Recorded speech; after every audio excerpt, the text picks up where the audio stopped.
Hello friends, welcome to our channel Kanidam Bayamilla.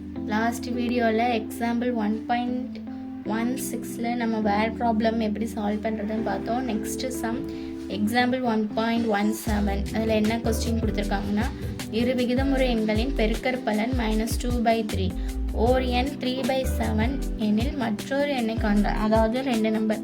அதாவது ரெண்டு நம்பரை நம்ம மல்டிப்ளை பண்ணும்போது அதுக்கு என்ன ஆன்சர் கிடைக்குமா 2/3 கிடைக்குது.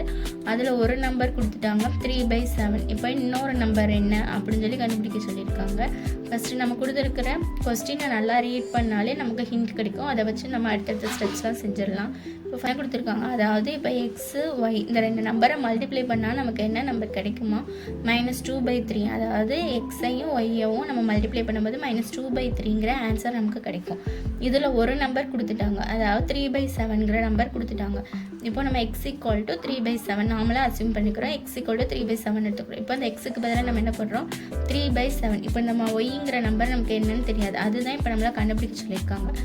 -2/3 இந்த 3/7ஓட ஒரு நம்பரை மல்டிப்ளை பண்ணும்போது நமக்கு என்ன ஆன்சர் கிடைக்குமோ -2/3 கிடைக்கும். இந்த ஒய் தான் என்னென்னு அப்படின்னு சொல்லி நம்மளை ஃபைன் பண்ண சொல்லியிருக்காங்க. இப்போ நம்ம என்ன பண்ணணும்னா இந்த ஒய் இருக்குல்ல இதை மட்டும் வச்சுட்டு மிச்ச நம்பர் என்ன நம்பர் இருக்குது 3/7 இருக்குல்ல அந்த 3/7 நம்ம என்ன பண்ணணும்னா இந்த சைடு அதாவது ஈக்குவலுக்கு இந்த சைடு கொண்டு வந்துடணும். அப்போ கொண்டு வரும்போது என்ன ஆகுமோ அப்படியே ரெசிப்ரோக்கல் ஆகும். 3/7 ஈக்குவலுக்கு இந்த சைடு கொண்டு வரும்போது அப்படியே ரெசிப்ரோக்கலாக எழுதணும். எப்படி எழுதணும் 7/3. ஓகேவா? இப்போது எந்த நம்பரை நம்மளால் கேன்சல் பண்ண முடியாது. ஸோ நம்ம டைரெக்டாக மல்டிப்ளை பண்ணிக்கிறோம். நியூமரேட்டரில் இருக்கிற ரெண்டு நம்பர்ஸை மல்டிப்ளை பண்ணால் நமக்கு என்ன கிடைக்கும் 2 7s are 14, 3 3s are 9. அப்போ இன்னொரு நம்பர் என்னது y = -14/9.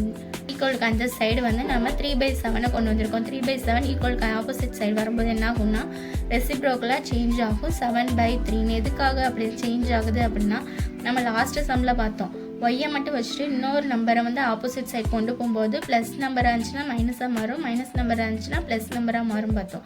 அதே மாதிரி இது வந்து மல்டிப்ளிகேஷனில் இருக்கா. அப்போ மல்டிப்ளிகேஷனில் இருக்கிற நம்பர் வந்து ஈக்குவலுக்கு அந்த சைடு வரும்போது டிவிஷனில் வரும். டிவிஷனில் இருக்கிறத நம்ம மல்டிப்ளிகேஷனாக நம்ம சேஞ்ச் பண்ணுவோமா, சேஞ்ச் பண்ணிட்டு தானே அடுத்த சம்ம சால்வ் பண்ணுவோம். அப்போ நம்ம டிவிஷனாக இருக்கிறத மல்டிப்ளிகேஷனாக சேஞ்ச் பண்ணும்போது அந்த செகண்ட் நம்பர் என்னவாக மாறும் ரெசிப்ரோக்கலாக மாறும். இதுக்கான சம் நம்ம ஏற்கனவே ஒரு எக்ஸாம்பிளில் பார்த்தோமா ரேஷனல் நம்பர்ஸை எப்படி நம்ம டிவிஷன் பண்ணுறது மல்டிப்ளிகேஷன் பண்ணுறதெல்லாம் நம்ம லாஸ்ட் வீடியோஸ்லலாம் பார்த்துருக்கோம். அதில் வந்து நீங்கள் செக் பண்ணி பாருங்கள்.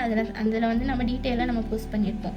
இப்போது 3/7 வந்து நமக்கு ஈக்குவலுக்கு அந்த சைடு வரும்போது 7/3 சேஞ்ச் ஆகிருக்கு. எந்த நம்பரையும் நம்மளால் கேன்சல் பண்ண முடியாது. ஸோ அதனால் நியூமரேட்டில் இருக்க மல்டிப்ளை பண்ணி நியூமரேட்டில் போட்டிருக்கோம். டினாமினேட்டில் உள்ள நம்பர்ஸை மல்டிப்ளை பண்ணி டினாமினேட்டில் போட்டிருக்கோம். இப்போ நமக்கு இன்னொரு நம்பர் என்னது -14/9. இதுதான் நம்மளை ஃபைன் பண்ண சொல்லியிருக்காங்க. நம்ம ஃபைன் பண்ணிட்டோம். இதே மாதிரி மேக்ஸ் ரிலேட்டடான வீடியோஸ்லாம் பார்க்கறதுக்கு நம்ம சேனலை சப்ஸ்கிரைப் பண்ணிக்கோங்க. இந்த வீடியோ பிடிச்சிருந்தா லைக் பண்ணுங்கள், ஷேர் பண்ணுங்கள், பெல் பட்டனை கிளிக் பண்ணுங்கள். தேங்க்யூ. நெக்ஸ்ட் வீடியோவில் பார்க்கலாம்.